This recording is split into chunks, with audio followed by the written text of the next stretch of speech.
Capítulo 18. Los peregrinos se encuentran con Ateo, a quien resisten con las enseñanzas de la Biblia. Pasan por tierra encantada, figura de la corrupción de este mundo en tiempos de sosiego y prosperidad. Medios con que se libraron de ella: vigilancia, meditación y oración. Poco trecho habían andado en su camino, cuando percibieron a uno que avanzaba solo, con paso suave y al encuentro de ellos. Dijo entonces: Cristiano, ahí ve uno que viene a encontrarnos con sus espaldas vueltas a la ciudad de Sión. Esperanza. Sí, le veo. Estemos apercibidos por si es otro adulador.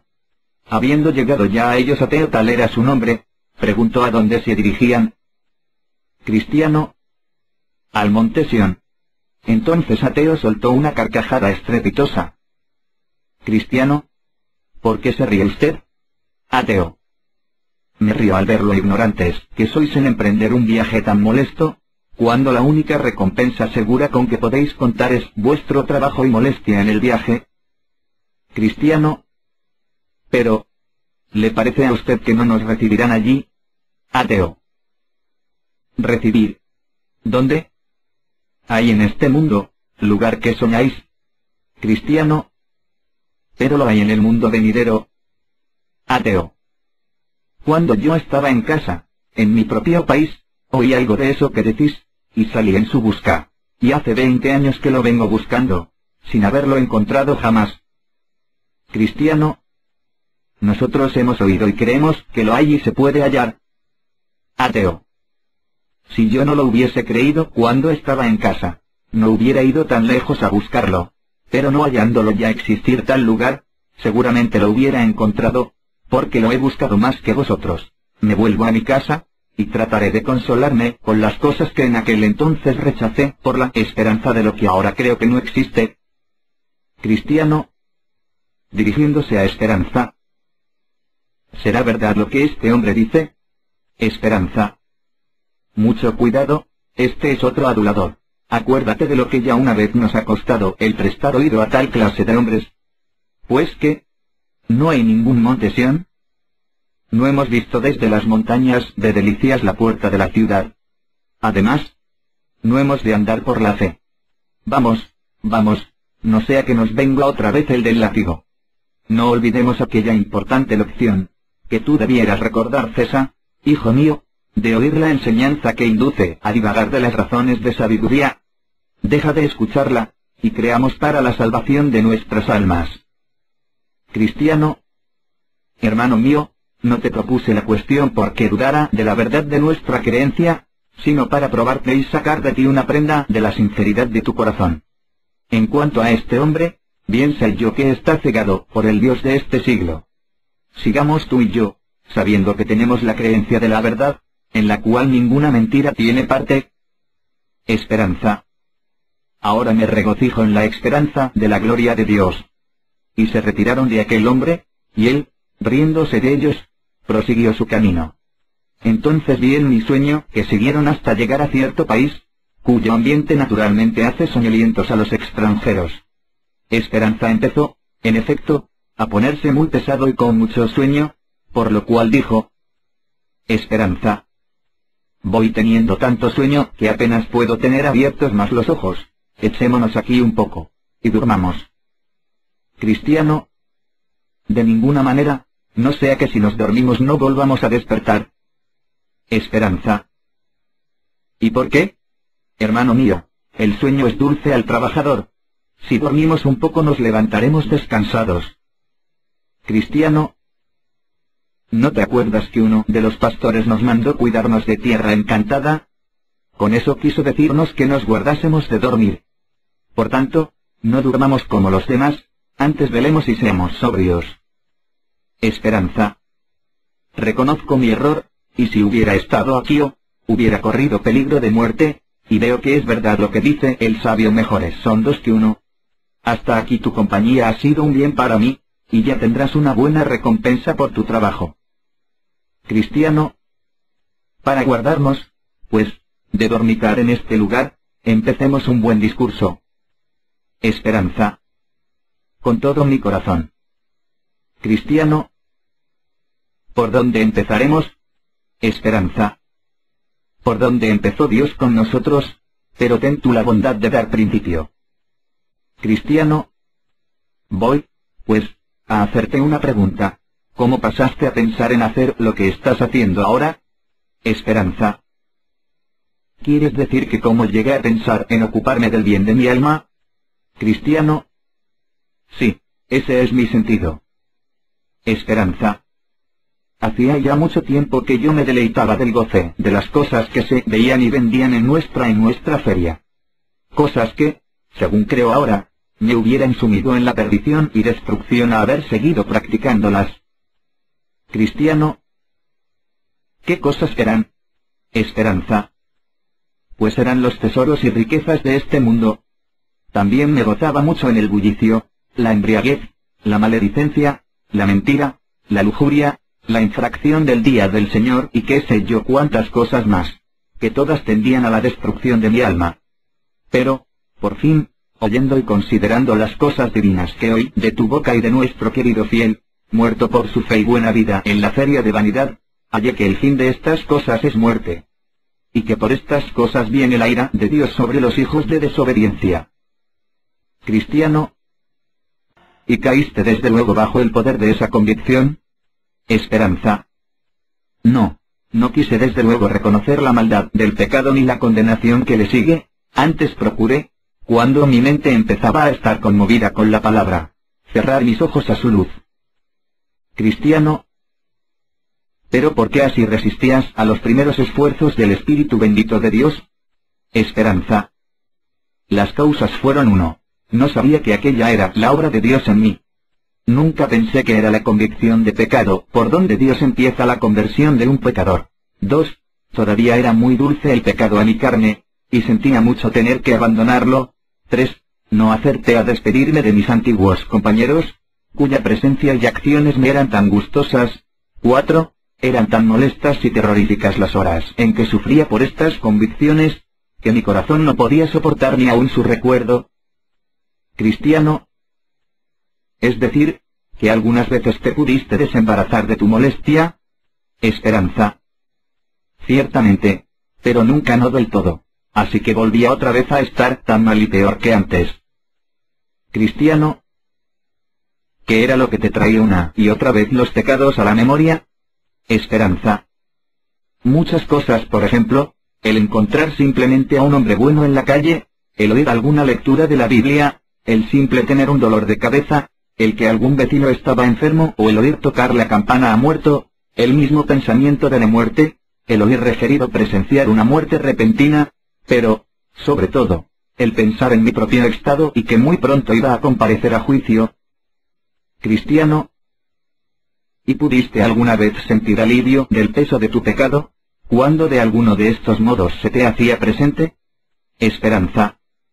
Al contrario, entonces tomaba más firme posesión de mi conciencia, y el solo pensar en volver al pecado aunque mi corazón estaba vuelto contra él era doble tormento para mí. Cristiano. ¿Y cómo te arreglabas para ello? Esperanza. Pensaba en que debía hacer esfuerzos para enmendar mi vida, porque de otra manera era segura mi condenación. Cristiano. ¿Y lo hiciste? Esperanza. Sí, y rehuía no solo de mis pecados, sino también de mis compañeros de pecado, y me ocupaba en pláticas religiosas, como orar, leer, llorar por mis pecados, hablar la verdad a mis vecinos, etc. Tales cosas hacía y muchas más que sería prolijo y difícil enumerar. Cristiano. ¿Y te creías ya bueno con eso? Esperanza. Sí, por un poco de tiempo, mas muy pronto volvía a abrumarme mi aflicción, y eso a pesar de todas las reformas. Cristiano. Pero, ¿cómo así, estando reformado? Esperanza. Varias eran las causas para ello. Yo recordaba palabras como estas: todas nuestras justicias son y trapo de inmundicia. Por las obras de la ley, ninguna una carne será justificada. Cuando hubiereis hecho todas estas cosas, decid: siervos inútiles somos. Otras muchas por este estilo. Tales palabras me hacían andar así: si todas mis justicias son trapos de inmundicia, Si por las obras de la ley nadie puede ser justificado, y si cuando lo hayamos hecho todo aún somos inútiles, es necedad pensar en llegar al cielo por la ley. Además, anduve así si un hombre adquirió una deuda de 1000 pesos con un comerciante, aunque después pague al contado todo lo que lleve, sin embargo, su antigua deuda queda en pie y sin borrar en el libro, y cualquier día el comerciante podrá perseguirle por ella y echarle a la cárcel hasta que la pague. Cristiano: ¿y cómo aplicaste esto a tu propio caso? Esperanza: pensé de la manera siguiente: por mis pecados he adquirido una gran deuda con Dios, y mi reforma presente no podrá liquidar aquella deuda, así que, aun en medio de todas mis enmiendas, tengo que pensar en el cómo me he de librar de esa condenación en que incurrí por mis transgresiones anteriores. Cristiano: es mucha verdad. Sigue. Esperanza: otra de las cosas que más me sigue molestando desde mi reciente reforma es la siguiente, que si me pongo a examinar minuciosamente aún mis mejores acciones, siempre puedo ver en ellas pecado, nuevo pecado mezclándose con todo lo mejor que pueda hacer, de manera que me veo obligado a suponer que, a pesar de mis anteriores vanas ideas de mí mismo y de mis deberes, cometo en un día pecado bastante para hundirme en el infierno, aunque mi vida anterior hubiese sido intachable. Cristiano: ¿y qué hiciste después de estos pensamientos? Esperanza: ¿qué hice? Yo no sabía qué hacer hasta que abrí mi corazón hacia él, porque él y yo nos conocíamos mucho, y me dijo que solo con la justicia de un hombre que nunca hubiese pecado, yo podía salvarme, ni mi propia ni la de todo el mundo era bastante para ello. Cristiano: ¿y te pareció eso verdad? Esperanza: si me lo hubiera dicho cuando estaba tan contento y satisfecho de mis propias reformas, le hubiera llamado necio, pero ahora que veo mi propia debilidad y el pecado mezclado en mis mejores acciones, me he visto obligado a ser de su opinión.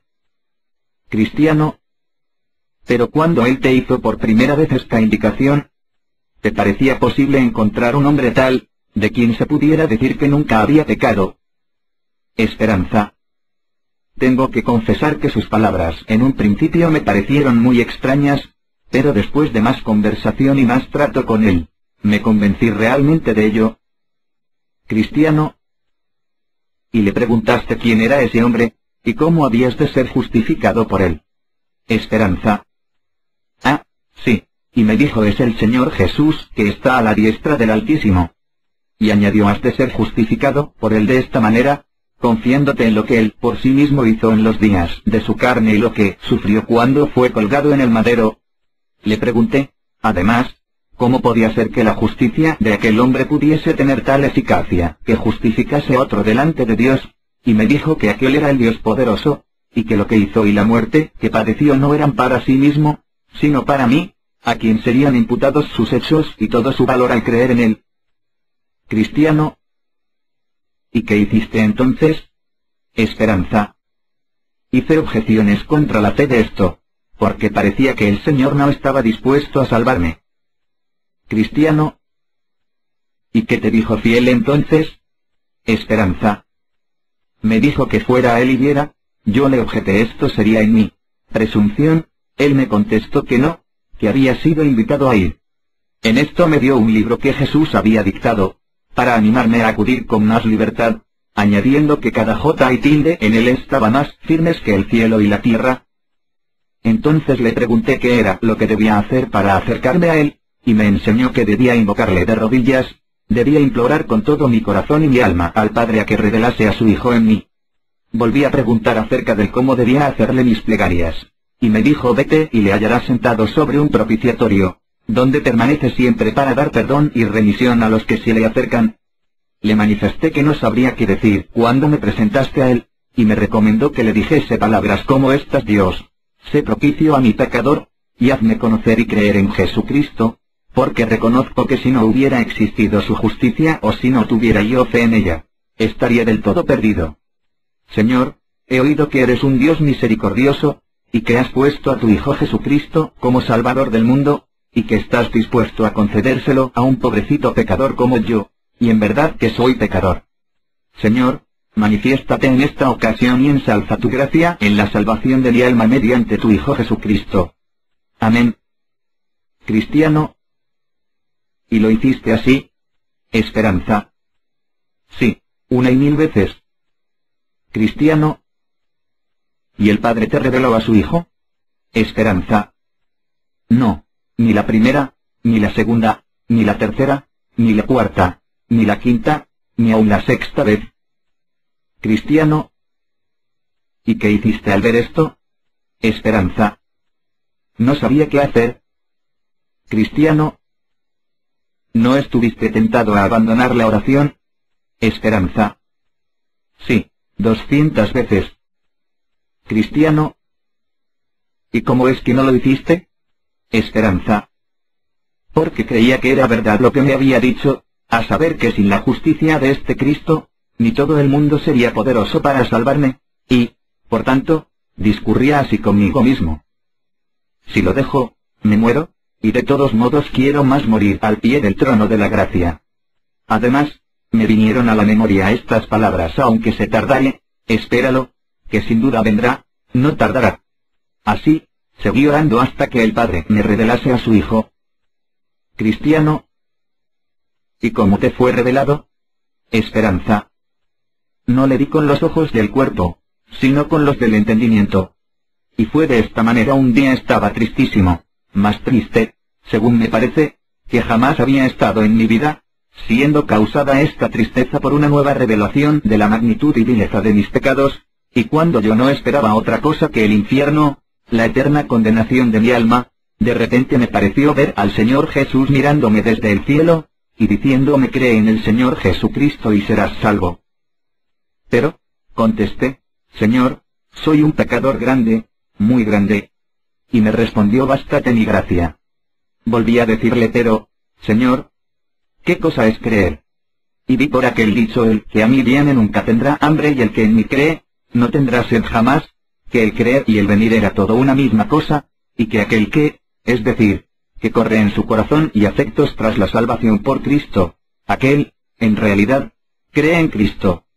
Entonces vinieron las lágrimas a mis ojos y seguí preguntando: pero, Señor, ¿puede, en verdad, un pecador tan grande como yo ser aceptado de ti y salvo por ti?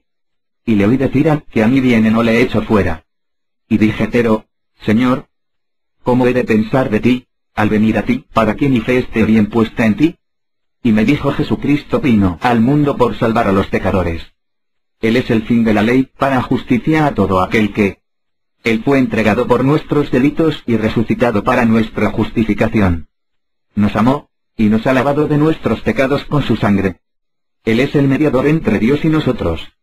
Él vive siempre para interceder por nosotros. De todo lo cual colegí que buscar mi justificación en su persona, y la satisfacción de mis pecados en su sangre, que lo que hacía él, obedeciendo a la ley de su Padre y sometiéndose a la pena de ella, no era para sí mismo, sino para aquel que lo quiere aceptar para su salvación y que es agradecido. Y entonces mi corazón se llenó de gozo, mis ojos de lágrimas y mis afectos rebosando de amor al nombre, al pueblo y a los caminos de Jesucristo. Cristiano. Esta era, en verdad, revelación de Cristo a tu alma, pero especifícame los efectos que produjo en tu espíritu. Esperanza. Me hizo ver que todo el mundo, a pesar de toda su propia justicia, está en estado de condenación, que Dios el Padre, aunque es justo, puede con justicia justificar al pecador que viene a él. Me hizo ponerme grandemente avergonzado de mi vida anterior, y me humilló, haciéndome conocer y sentir mi propia ignorancia, porque hasta entonces no había venido un solo pensamiento a mi corazón que de tal manera me hubiese revelado la hermosura de Jesucristo. Me hizo desear una vida santa, y anhelar el hacer algo para la honra y gloria del nombre del Señor Jesús. Hasta me pareció que si tuviera ahora 1000 vidas, estaría dispuesto a perderlas todas por la causa del Señor Jesús.